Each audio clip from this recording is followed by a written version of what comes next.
What's going on, everyone? Welcome to Movie Emporium's flashback review of the film that is 28 Days Later, the first film in the trilogy that is directed, of course, by Danny Boyle. Okay, ladies and gentlemen, with the lead up to 28 years later, I decided I wanted to talk about both 28 Days and 28 Weeks Later. I think these are films that are very important in the infected / zombie genre in a lot of respects with what they were trying to do. They have some of the greatest action sequences, and 28 years later is one of my most anticipated movies of the year. So why not talk about the two films leading up to it? It's been 23 years at this point since I think 28 Days Later came out, which is in 2002. And so if you don't know what 28 Days Later is, it's a film that's written by Alex Garland in one of his first writing credits. He did write The Beach, the story, the book. But this was literally his first credit, I guess you could say. And this is directed by Danny Boyle, who literally I think came off of a couple of films like Trainspotting and, of course, Shallow Grave, which Christopher Eccleston was in. And this movie is interesting because, as Danny Boyle puts it, is not a zombie movie. It is, in fact, a movie similar to The Living Dead, which is about infected, about rage-induced individuals, about the nature of what happens when a virus, I guess it is a zombie movie because it is a virus, but we'll just say it's not a zombie movie, basically ravages England, London, the whole town or the country of UK. And so with a movie that was shot on a Canon XL1 camera, digital camera, this movie is interesting. It stars, of course, future Oscar winner Cillian Murphy. Also stars Oscar nominees Naomie Harris and Brendan Gleeson. But if you don't know what this story is, it's about a bike courier who wakes up after 28 days of being in a coma.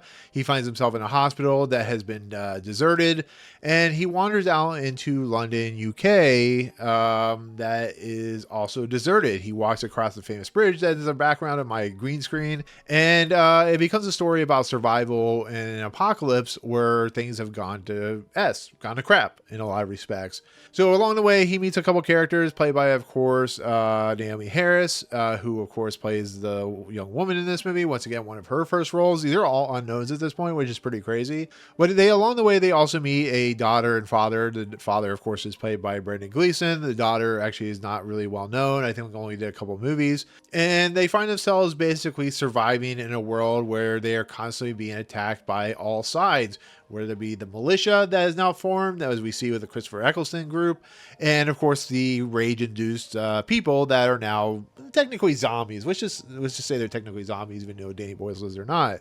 And that's what the movie entails. It's just a movie about survival in a world that has gone to crap. It's what it is. And once again, it is one of the films that kind of brought the genre back. It's also a movie that inspired, of course, Dawn of the Dead, the Zack Snyder remake. And it's a movie that is also heavily influenced by, like I said, Night of the Living Dead and stuff like that. So there you go. So I have to admit, I have to say it right out. I was working at AMC when this movie came out. I saw this at a screening, but I fell asleep during the screening. It's one of my things, unfortunately, that has happened.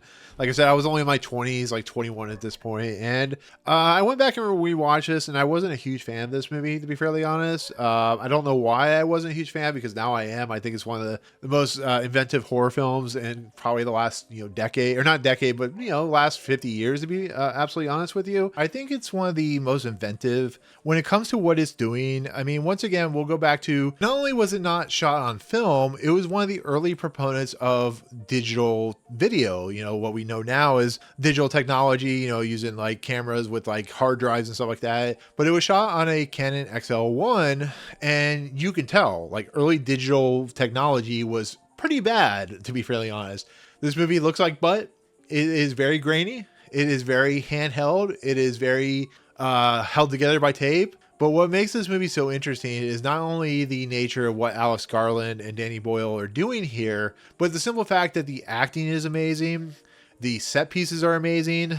The action sequences are riveting and horrifying and scary and go to levels of just like insanity. Watching the infected or the rage after the monkey virus, and watching like the minute these people turn is like not even 5 minutes after they've been like bitten or scratched. Watching the activists break in and one of the monkeys bites the woman and she turns, of course, into a rage-induced virus infected.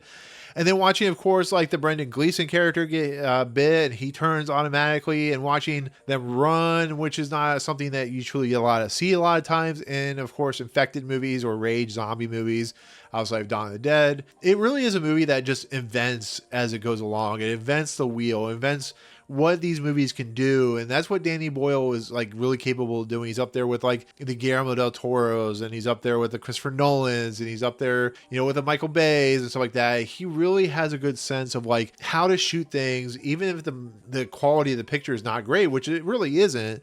There is a level of like closeness, there is a level of humanity, there's a level of just intrigue when it comes to what he is showing. Like there are points where it's like so close up on the character that it is unsettling to watch. And to watch people in their early stages of their career, like Cillian Murphy and Naomie Harris, and of course, you know, Brendan Gleeson, it really shows that this was a group coming into their own. It was a group coming into this really cool sphere that we know today, and they're just really good in the roles that they're in. You could tell that they're not being paid a lot of money. They're having to do a lot of stuff on their own. They're being chased constantly by people. It really is a movie that's dealing with a lot of energy and a lot of drive when it's what it's trying to do. And once again, you know, you watch guy wake up in the middle of, you know, you get to see Cillian Murphy's dick in this movie, which is kind of funny. But you see him wake up, you see him walk the streets of London, which is a really cool scene because it's in the middle of like the early day. They had to shoot this at 4 o'clock in the morning, so people,